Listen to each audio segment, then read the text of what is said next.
الرحيم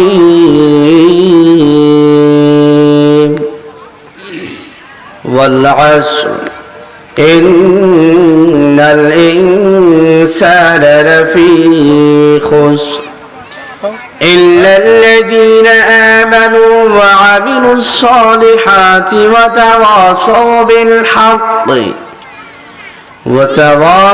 بالحق وتواصوا بالصبر.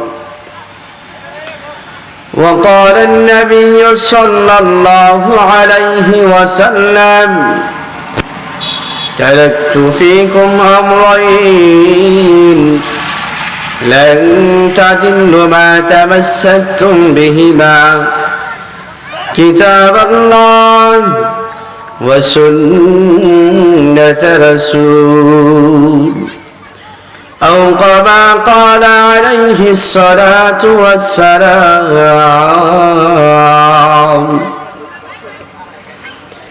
জিন্দা করে আতাইতু আরবুকুশি ফিদায়াতু, জিন্দা করে আতাইতু আরবুকুশি ফিদায়াতু, দিল শুদা মুবতালাইতু হারচে কুনি রিজায়াতু,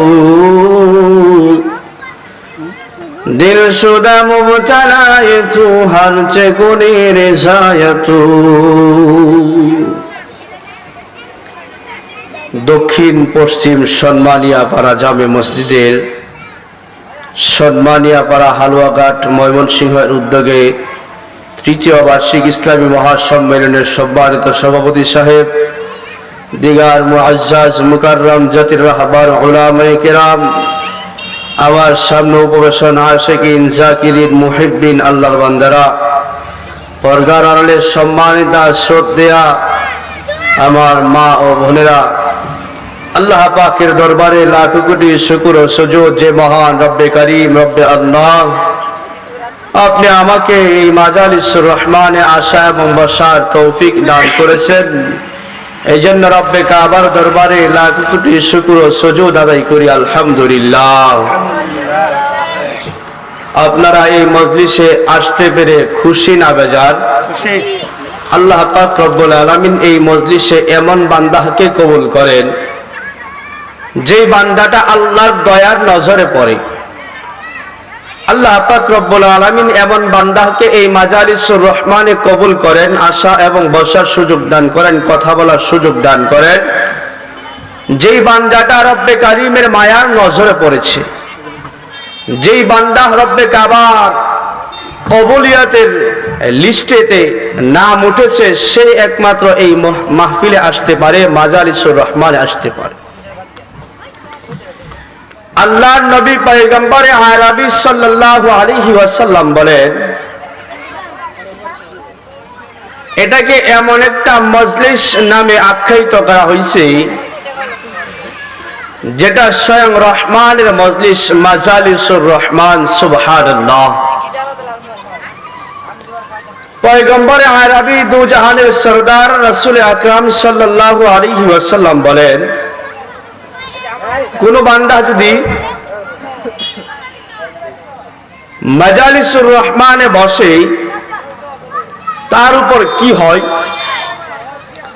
বলেন নবী সাল্লাল্লাহু আলাইহি ওয়াসাল্লাম, আল্লাহ পাকের পয়গম্বর আলাইহিস সালাতু ওয়াস সালাম বলে, মাজতামা কওমুন ফি বাইতিন বুয়ুতিল্লাহ ইয়াতলুনা কিতাবাল্লাহ ওয়া ইয়াতাদায়াসারাহু,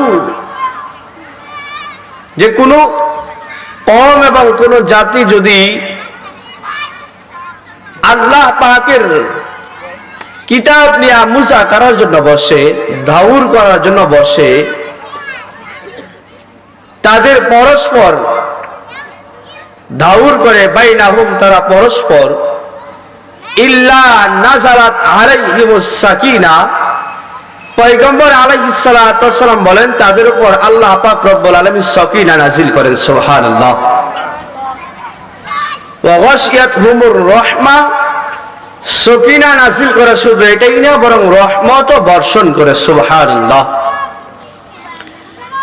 শুধু সকিনা নাজিল করে, রহমত বর্ষণ করে, এটাই না? পয়গম্বর আরবি সাল্লাল্লাহু আলাইহি ওয়াসাল্লাম বলেন ওয়া হাফাতহুমুল মালাইকা, আল্লাহ পাক রব্বুল আলামিন এটা যে বান্দারা মাজালিসুর রহমানে আসে এবং বসে তাদেরকে ফেরেশতারা পাহারা দেয়। সুবহানাল্লাহ। ওয়া যাকারাহুমুল্লাহু ফী মান ইনদাহু, এবং আল্লাহ পাক রব্বুল আলামিন রব্বে কাবা স্বয়ং আল্লাহ জাল্লা শানুহু আম্মা নাওয়ালুহু নিজে ফেরেশতাদের মজলিসে ঘোষণা করেন, আপনি আমার প্রশংসা। তাহলে কত বড় মজলিস, কত দামি মজলিস! আল্লাহ পাক রব্বুল আলামিন এই মজলিসে সকিনা বর্ষণ করেন, রহমত নাজিল করেন, ফেরেশতাদের হেফাজতে বান্দাদেরকে দিয়ে দেন। এবং এটাই শেষ করেন নাই, বলেন আমি রব্বে কাবা, আমি আল্লাহ পাক রব্বুল আলামিন বান্দা, তোমরা যে মাজালিসুর রহমানে বসলা সেটাকে আমি ফেরেশতাদের মজলিসে আমি আল্লাহ পাক নিজে ঘোষণা দিই। চিন্তা করেন, ফেরেশতারা পাহারা দিতেছে, চতুর্দিকে ফেরেশতারা পাহারা দিতেছে। ফেরেশতা একজনের কাঁধে আরেকজন, আরেকজনের কাঁধে আরেকজন, আরেকজনের কাঁধে আরেকজন, আরেকজনের কাঁধে আরেকজন, একের কাঁধের উপর অন্য একজন, এরকম ভাবে যাইতে যাইতে আরশে আজিম পর্যন্ত পৌঁছিয়া যায়। সুবহানাল্লাহ। আল্লাহ জাল্লা শানুহু আম্মা নাওয়ালুহু জিজ্ঞাসা করে, হে ফেরেশতারা কি জন্য আসলা? আল্লাহ পাক সব কিছু জানেন, সব কিছু দেখেন, দেখার পরেও জিজ্ঞাসা করে, ফেরেশতারা কি জন্য এখানে আসলা? তোমাদের শুরু এখানে, শেষ কোথায়? ফেরেশতারা বলে, আল্লাহ আমাদের শুরু আপনার আরশে আজিমের নিচে, আমাদের শেষ হলো সম্মানিয়া পাড়া, সম্মানিয়া পশ্চিম পাড়া মসজিদে আমাদের শেষ। বলে কি জন্য আসলা এখানে, কি জন্য আসলা আমার কাছে? যে আল্লাহ পাক রব্বুল আলামিন আপনি তো সবকিছু জানেন, তারপরে আপনার কাছে বলি, আপনার কিছু মুষ্টিময় বান্দা, আপনার কিছু মুষ্টিময় বান্দা মাজালিসুর রহমান আপনার মজলিসে বসছে। কি জন্য বসছে? তারা কি আমি রব্বে কাবাকে দেখছে? না, আপনাকে দেখে নাই। আমার জান্নাত দেখেছে? না, আপনার জান্নাতও দেখে নাই। আমার জাহান্নাম দেখেছে? না, আপনার জাহান্নামও দেখে নাই। তবে কি জন্য আসছে, কি জন্য তারা এখানে বসছে? আল্লাহ আপনার ভয় নিয়া, আপনার দিদার নসিবের আশায় বসছে। সুবহানাল্লাহ। আল্লাহ পাক রব্বুল আলামিন বলে, ফেরেশতারা তোমরাই তো বলছিলা যে এই জিন এবং ইনসান জাতি দুনিয়ায় পাঠানোর কোনো প্রয়োজন নাই, মানুষ পাঠানোর কোনো প্রয়োজন নাই, মারামারি করবে, খুনাখুনি করবে, রাহজানি করবে, রক্তাক্ত করবে।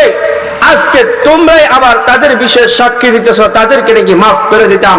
তারা আমাকে, আমি আল্লাহকে দেখে নাই, আমার জাহান্নাম দেখে নাই, আমার জান্নাত দেখে নাই, পরকাল দেখে নাই, ইহকাল থাকছে, ইহকালে থাইকাই আমাকে দেখে নাই, আমার জান্নাত দেখে নাই, জাহান্নাম দেখে নাই, পরলৌকিক জীবন কি আছে না আছে সেটা কিছু দেখে নাই, না দেখে বিশ্বাস করছে। আমার ভয় নিয়া আমার মজলিসে মাজালিসুর রহমানে বসছে। ফেরেশতারা তোমরা সাক্ষী থাকো, আগুফিরা লাহু গফিরা লাহু মা তাকাদ্দামা মিন যামবিক, আমি আল্লাহ পাক রব্বুল আলামিন তোমাদেরকে সাক্ষী রেখা পিছনের সমস্ত গুনাহগুলি মাফ করে দিল। তাহলে চিন্তা করেন কত দামি মজলিস। আল্লাহ পাক রব্বুল আলামিন নিজে তেলাওয়াত করবেন রহমান সূরা, আমরা বলি আর রহমান, আল্লাহ বলবেন আনার রহমান, যে আমি রহমান। আর এই মজলিসটাকে সেই মাজালিসুর রহমান দ্বারা আখ্যায়িত করেছেন। এই জন্য যাহারা এখন আসতে পারি নাই, যেন আমরা সকলেই যেন মজলিসটাকে শুকরিয়া আদায়ের নিয়ামত মনে করে যেন আমরা সকলেই আসতে পারি।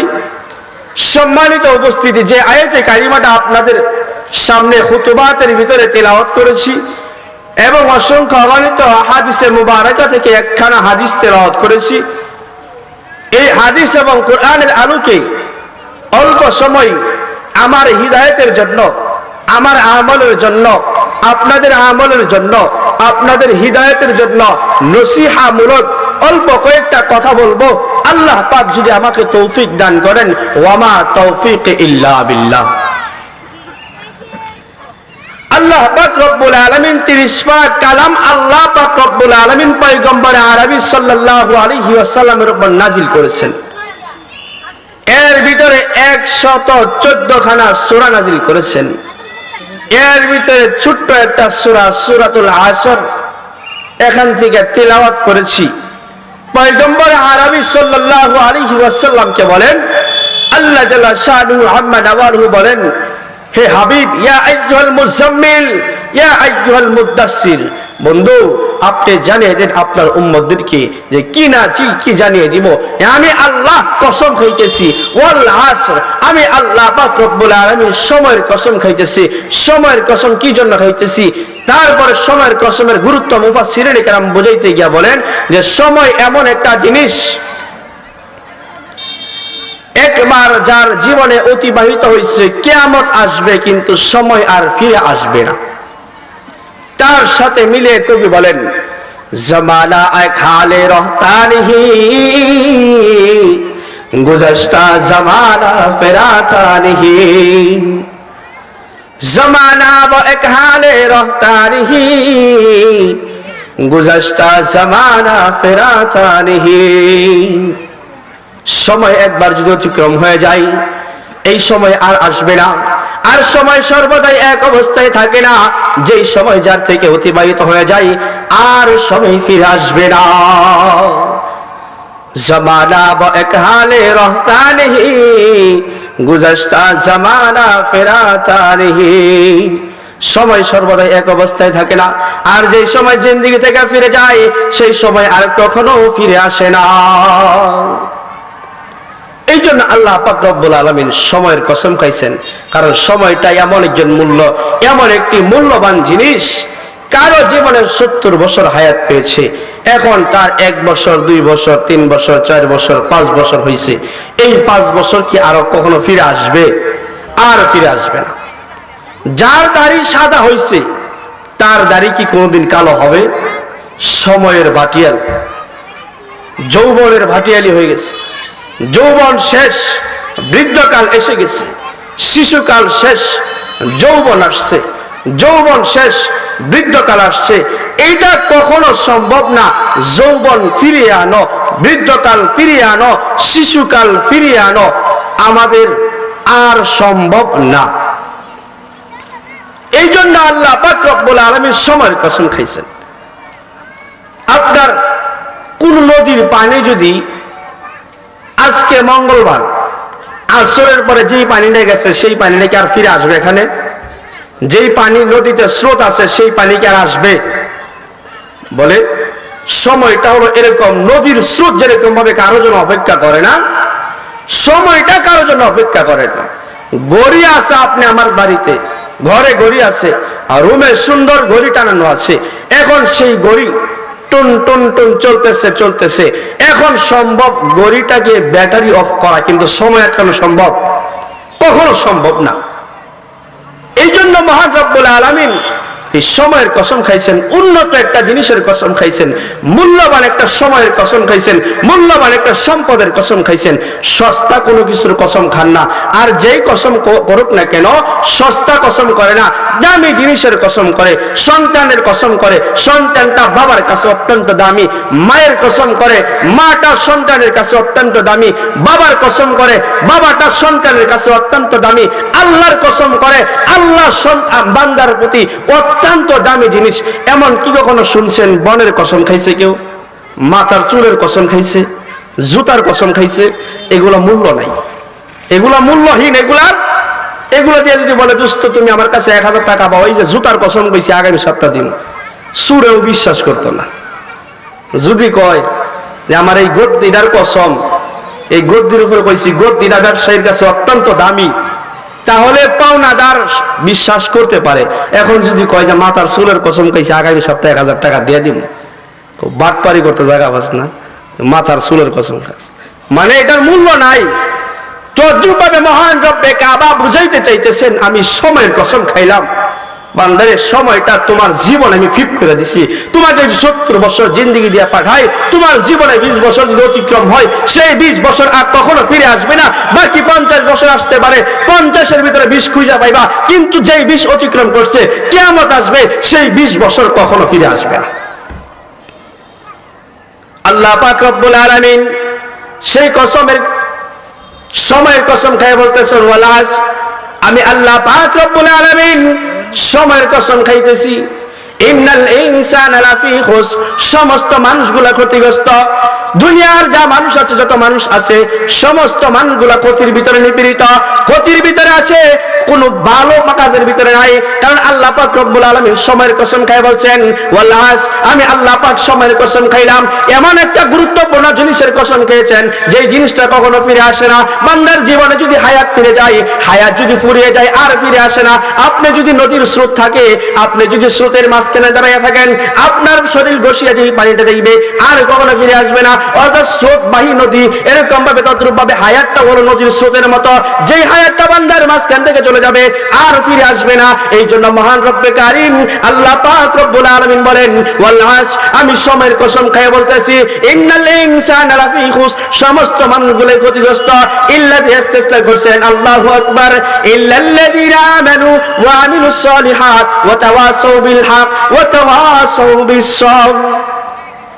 আল্লাহ পাক রব্বুল আলামিন সময়ের কসম খেয়ে বলছেন, সমস্ত মানুষগুলাই ক্ষতিগ্রস্ত। তারপরে আবার বলে, ইল্লাল্লাযীনা আমানু, নিশ্চয়ই যারা ঈমান এনেছে, ইল্লা, তবে, ইল্লাল্লাযীনা আমানু, যারা ঈমান এনেছে তারা ক্ষতিগ্রস্ত না, ওয়া আমিলুস সালিহাত, যারা নেক আমল করেছে তারা ক্ষতিগ্রস্ত না, ওয়া তাওয়াসাউ বিল হক, যারা হকের উপর ডেকেছে তারা ক্ষতিগ্রস্ত না, ওয়া তাওয়াসাউ বিস সাবর, যারা ধৈর্যের দিকে ডেকেছে তারাও ক্ষতিগ্রস্ত না। তাহলে বোঝা গেল আল্লাহ পাক রব্বুল কারীম প্রথম বলছেন, ইল্লাল্লাযীনা আমানু ওয়া আমিলুস সালিহাত ওয়া তাওয়াসাউ বিল হক ওয়া তাওয়াসাউ বিস সাবর। এই চারজন মানুষ ব্যতীত সমস্ত মানুষ এই ক্ষতিগ্রস্ত। এই ক্ষতিগ্রস্তের কথাটা গুরুত্ব দেওয়ার জন্য, মানুষকে বোঝানোর জন্য, এই জন্য সময়ের কসম খেয়েছেন। কেন কেন কেন এই চারজন মানুষ ছাড়া বাকি কেন ক্ষতিগ্রস্ত? কোন বান্দা যদি ঈমান আনে, আল্লাহর উপর ঈমান আনবে, আর ঈমানদারের জন্য আল্লাহ হয়ে যাবে মাল্লাহুল মাওলা ফালাহুল কুল, যে ব্যক্তির আল্লাহ হয়ে যাবে তার সমস্ত দুনিয়াই হয়ে যাবে। কিন্তু যদি কোনো ব্যক্তি আখিরাতকে পিছনে লাথি দিয়া দুনিয়ার পিছনে ঘুরে, কিয়ামত হবে, কিয়ামত পর্যন্ত যদি কোন বান্দাকে আল্লাহ হায়াত দেয়, ওই দুনিয়ার পিছনে ঘুরতেছে ঘুরতেছে, হঠাৎ যখন কিয়ামত হয়ে যাইব, যদি কিয়ামত মতো হায়াত পেয়েও থাকে বান্দা, আজরাইল আইসা, মালাকুল মউত আইসা থাবা দিয়া, লাথি দিয়া জানটা যখন কবজ করে নেবে, দুনিয়া সরে যাইব, আখিরাতের সামনে, আখিরাতকে ধরতে পারছি না, আখিরাতকে পিছনে দিলাম, দুনিয়াকে সামনে দিলাম, দুনিয়া ধরতে পারলাম না, এই মুহূর্তে মালাকুল মউত ধরে ফেলছে। এই জন্য আল্লাহ যদি কোন বান্দার হয়ে যায়, আল্লাহ পাক রব্বুল আলামিন যদি কোন বান্দার হয়ে যায়, ওই বান্দাটার সব কিছুই হয়ে যাবে।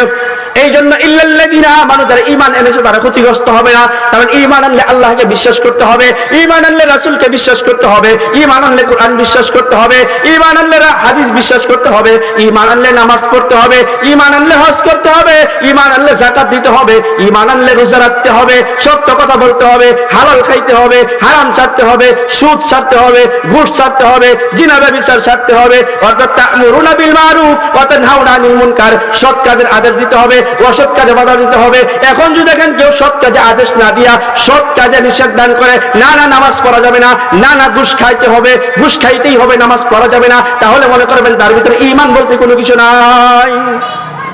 কারণ ঈমানদারের পরিচয় হলো ঈমানদার সৎ কাজে আদেশ দিবে, অসৎ কাজে নিষেধ দিবে। এখন যদি কোনো বান্দা মনে করেন ঈমানদারই না, তার কিসের দুনিয়া, কিসের আখিরাত, সব বরবাদ।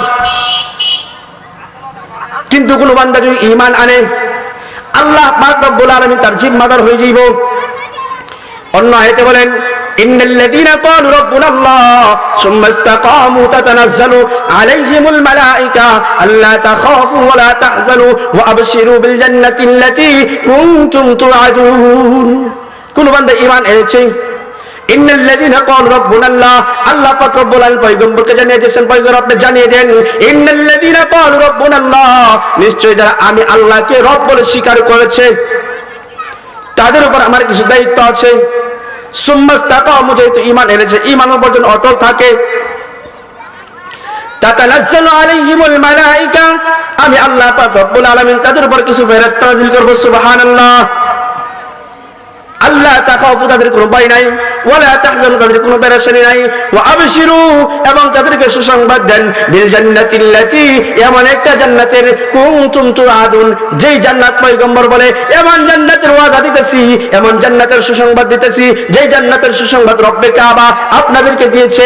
আল্লাহ পাক রব্বুল আলামিন পয়গম্বরকে যখন শিখিয়ে দিয়েছেন, পয়গম্বর বলে আপনাদেরকে, উম্মতদেরকে বলতেছেন, উম্মতেরা তোমাদেরকে এমন একটা জান্নাতের সুসংবাদ দিতেছি, যেই জান্নাতের সুসংবাদ আল্লাহ পাক রব্বুল আলামিন তোমাদেরকে দিয়েছে।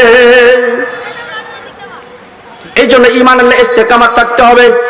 এই জন্য বলেন ঈমানদার যারা, ইল্লাল্লাযীনা আমানু, যারা ঈমান এনেছে তারা ক্ষতিগ্রস্ত না।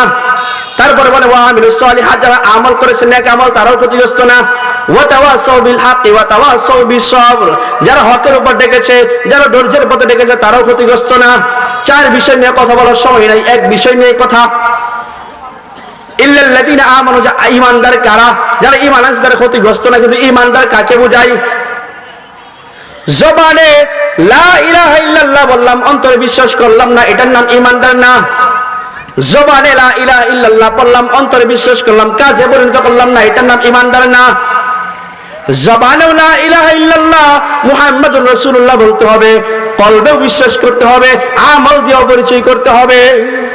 কোন বান্দা যদি আমল করে কিন্তু কলবে ঈমান নাই, মুখে লা ইলাহা ইল্লাল্লাহ নাই, জবানে বিশ্বাস করা নেই, আমল করতেছে, কোনো কাজ হবে না, কোনো কাজ হবে না। কারণ হিন্দুও জানে আল্লাহ আছে, কলবে বিশ্বাস করে না, আমলও করে না, তার ঈমান নাই। আবার কোন কোন হিন্দু কলবে বিশ্বাস করে, আল্লাহকে জবান দ্বারা অস্বীকার করে, আমল করে না, ঈমান নাই। ঈমান যদি থাকতে চাও, ঈমান যদি কোনো বান্দা রাখতে চাও, তাহলে আমল করতে হলে অবশ্যই তিন আমল ভিতরে থাকতে হবে। কোনো বান্দা আমল করে, কলবে বিশ্বাস করে, জবানেও বলে, সেটা ঈমানদার বলা যেতে পারে, ঈমানদার। আর যদি ভিতরে মুনাফিকি থাকে, ভিন্ন কথা। যেই রব আল্লাহু লা ইলাহা ইল্লা হুয়াল হাইয়ুল কাইয়্যুম লা তাখুযুহু সিনাতুন ওয়ালা নাওম, আমি এমন রবের উপর ঈমান আনলাম, যেই রবের দিন নাই, রাত্রি নাই, যেই রবের ঘুম নাই, সজাগ নাই, তন্দ্রা নাই, যেই রব সর্বদাই আছে, দুনিয়ার শুরুর আগে থেকেও ছিল, এখন আছে, কিয়ামতের পরবর্তীতেও থাকবে, অর্থাৎ সর্বাবস্থায় বিদ্যমান। আমি আল্লাহ পাক রব্বুল আলামিনের উপর ঈমান আনছি, যেই মালিক সর্বাবস্থায় বিদ্যমান। পালক মেয়ে দৌড় করে গেছে বাবার কাছে, বাবা তুমি কি সবচেয়ে বড় রব না? বলে হ্যাঁ, আমি তো সবচেয়ে বড় রব। তাহলে আমার কাছের মেয়ে যাকে আমার লালন পালনের জন্য রাখছো, যার আমার খেদমতের জন্য যে মাসটাকে রাখছো, সেই মাসটার আরেক রবের প্রতি নাকি ঈমান আনছে। যে কোন রব কি বলছে?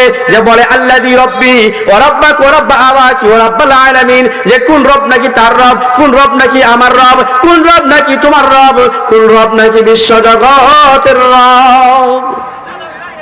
এখন বলতেছে চুরি তো চুরি আবার আমার বাড়িতে, আমার খাওয়া আমার বড়, আমার লালন পালন, আমার মেয়ের খেদমতের জন্য আনলাম, এখন আমার বাড়িতেই ডাকাতি।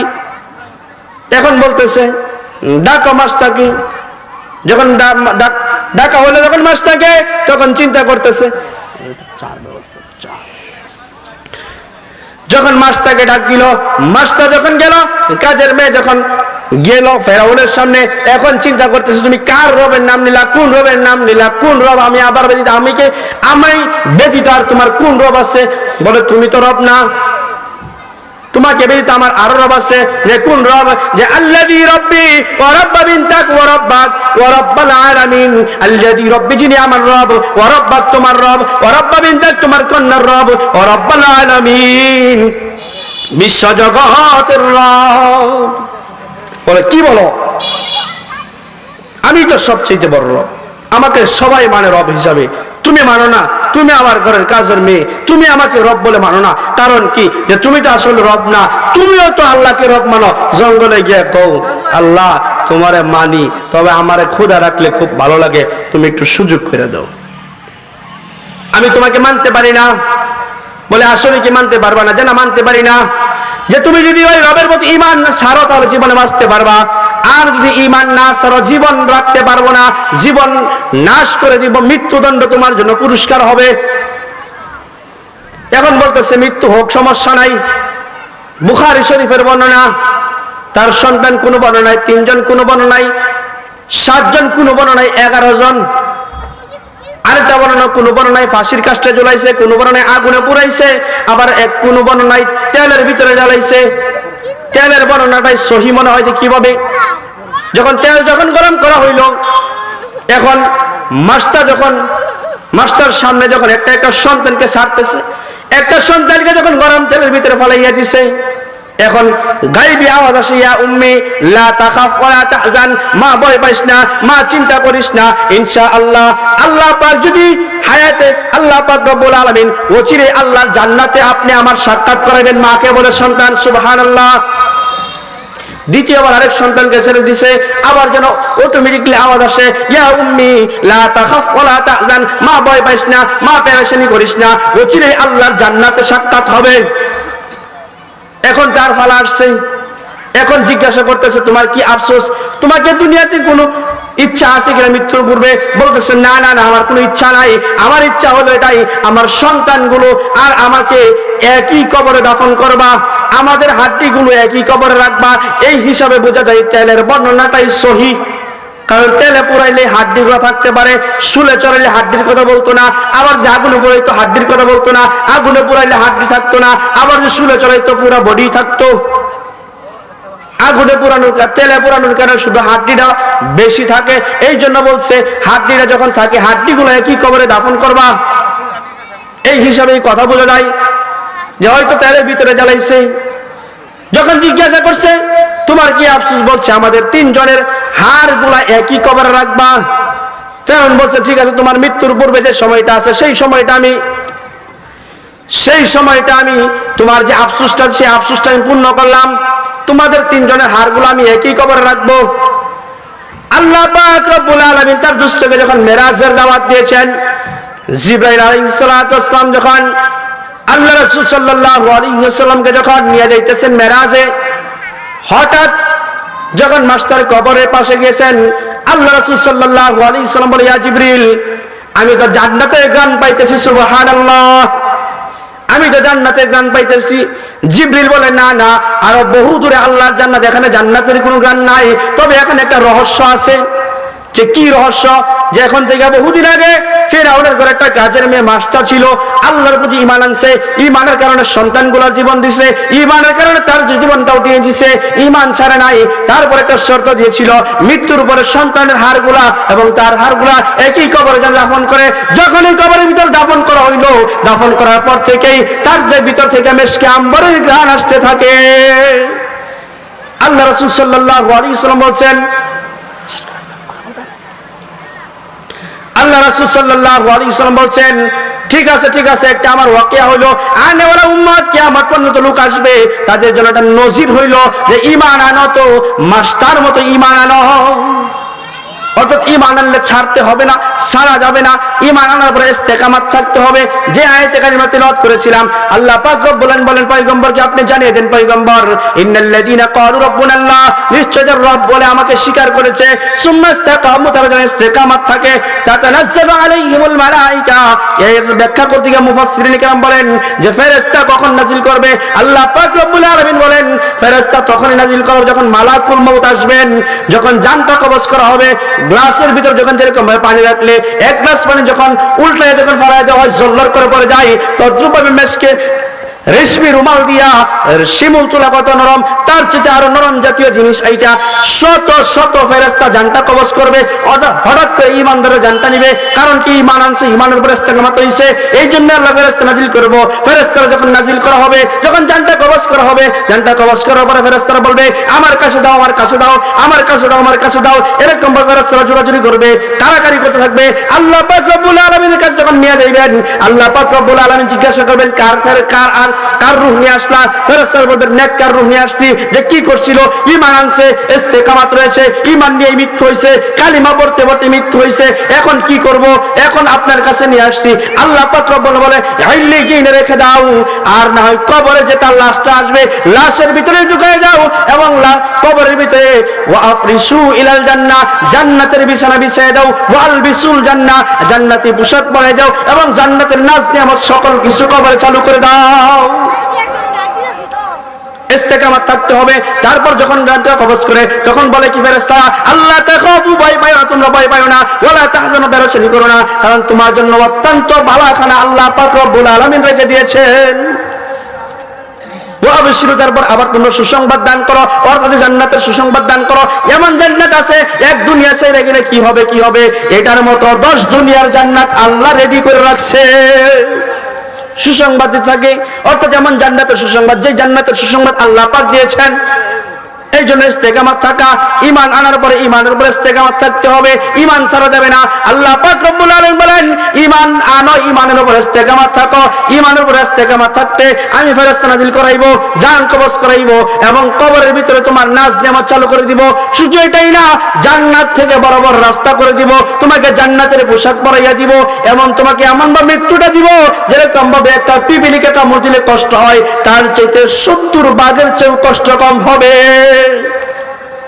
বিপরীত ভাবে যে ঈমান না নিয়ে আনি, বেঈমান হয়ে যে মারা যায়, বলে শট আছে না, সালার শট, 2 মহিনা বস্তা ধান ভরে, তার চাইতে আরো কষ্টদায়ক বস্তু হয় না। টানতে টানতে বাহির করবো, প্রত্যেকটা গিরা গিরা এমন পিটানি পিটাইবো, কি করলা দুনিয়াতে, আল্লাহ কি জন্য পাঠিয়েছিল, কোথায় সময় কাটাইলা, এখন চলে যাইতে হবে, বেঈমান হয়ে যাইতেছ, তোমার মতো নাফরমান আমি আর কোনোদিন জান কবজ করি নাই, তোমার মতো নাফরমান। আল্লাহ পাক রব্বুল আলামিন ঈমান এনে যেন, যেহেতু বলছেন ঈমানদাররা ক্ষতিগ্রস্ত না, ঈমানদাররাই কামিয়াব এবং আমলে সালেহা যারা করে, ওয়া তাওয়াসাউ বিল হক ওয়া তাওয়াসাউ